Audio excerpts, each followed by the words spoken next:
What's up, guys? It's Coach Grant with First Down Training, and today we're going to be breaking down how wide receivers can run unguardable routes. So we're going to be talking about different routes versus different coverage situations and what you guys want to do on each specific route versus that specific coverage. So I hope this video helps you guys out, but also, fellas, wide receiver is not just about running routes. You also got to be able to finish the play. So if you need to improve your hands, but you maybe don't have a quarterback to throw to you all the time, check out that very first link in the description below for our 30-day wide receiver catching program. What you'll get access to is 30 days of workouts, 30 continuous days of everyday workouts for grip strength, hand-eye coordination that do not require a quarterback to improve your hands. So check out that very first link in the description below if you want some more information.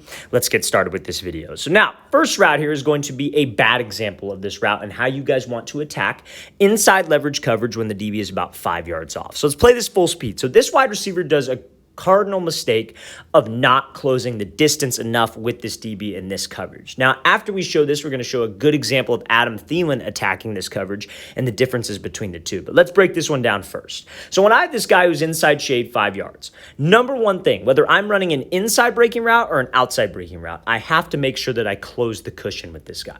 So what this wide receiver does is we allow this DB to have the correct angle to make a play on me. Because whether you were running, like, let's use the two examples of a 10-yard out or a 10-yard in on the goal line, you would approach this the exact same way in terms of your release. Because this DB's lined up inside shade, right? So my goal, my thought process is to attack him inside, fake him to the inside, so I could take an outside release, and whether that's maybe I just break to the out route or maybe I break to the in route, my goal is to still attack him and take the outside release. Take what the DB gives you.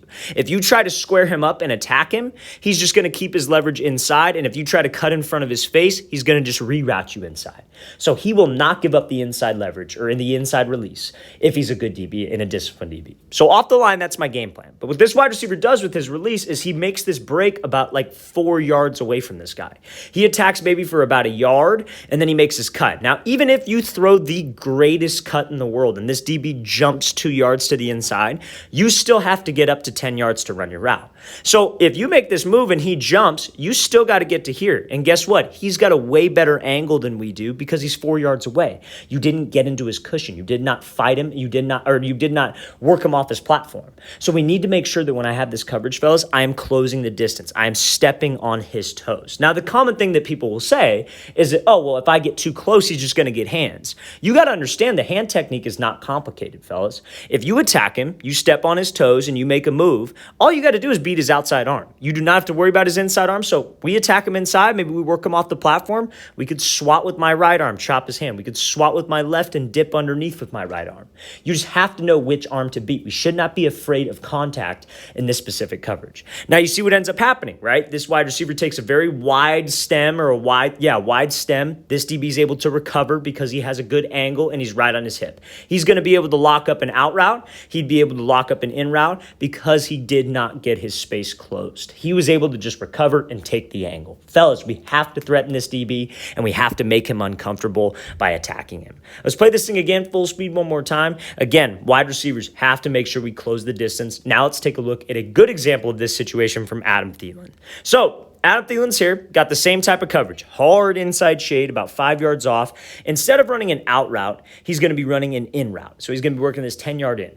But the thing about this route, it could go both ways. Like I said, this DB's inside shade, he's not going to give up the inside. So we have to take the outside release. The goal is to do the exact same thing.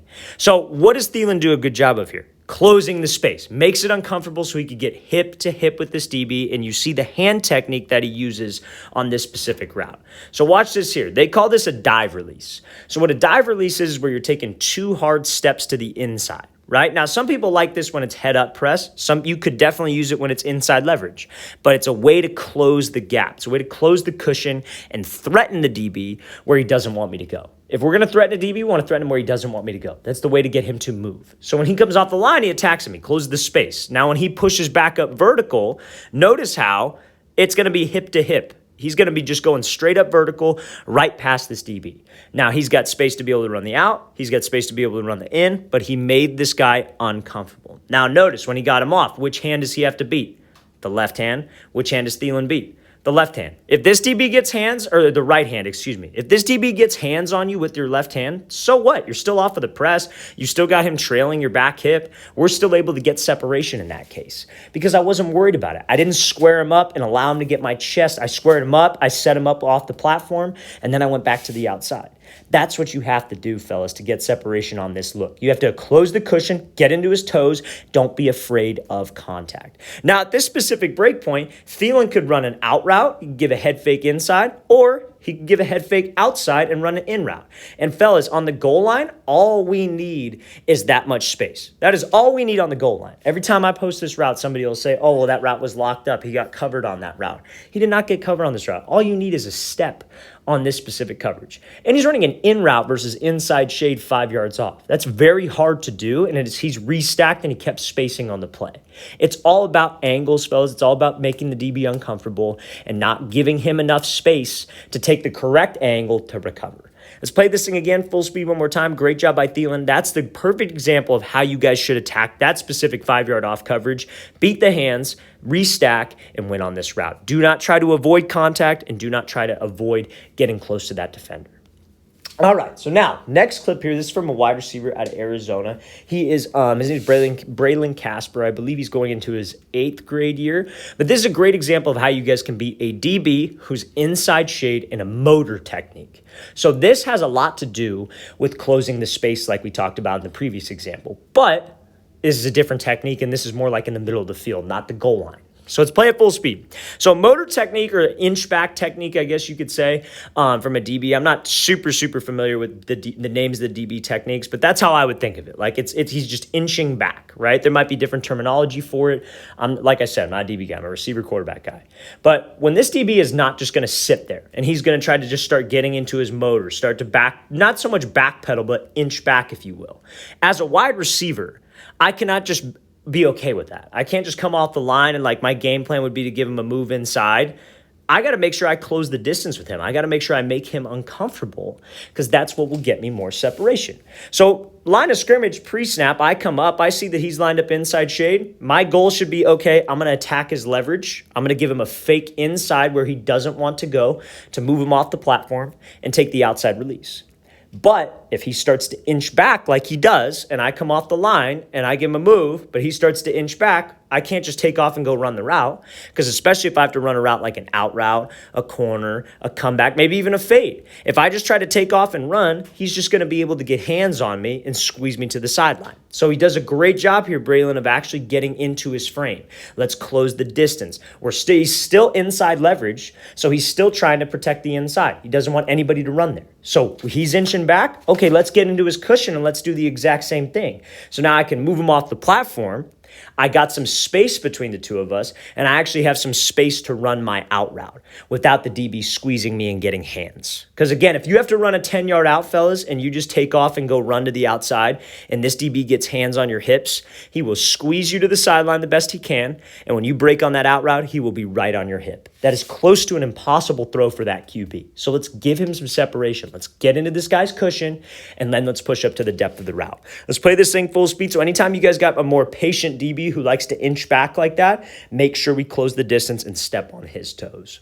All right, fellas. So now, next clip we're going to talk about here is how you guys can attack off-man coverage based on the DB's leverage. So this is a route here from Justin Jefferson in practice, and he's going to be running a 10-yard out. No, we're talking a lot about the out route today. A 10-yard out versus outside leverage off-man coverage. So let's play this full speed. So if you're familiar with this page, you should already know what to do in this specific example, and that is attack the inside shoulder of the DB. But why? Why do I need to do that? That's a question that you have to ask yourself on every single route. Why should I do this specific technique? So remember, we talked a little bit about inside leverage. Those are the last two examples that we covered. So when the DB's lined up inside shade, what's he trying to protect? He's trying to protect the inside. He does not want to let you run to the inside. He does not want to let you run a post. He doesn't want to let you run a slant. He wants to avoid all that. Force you outside because that's where his help is. The help is the sideline.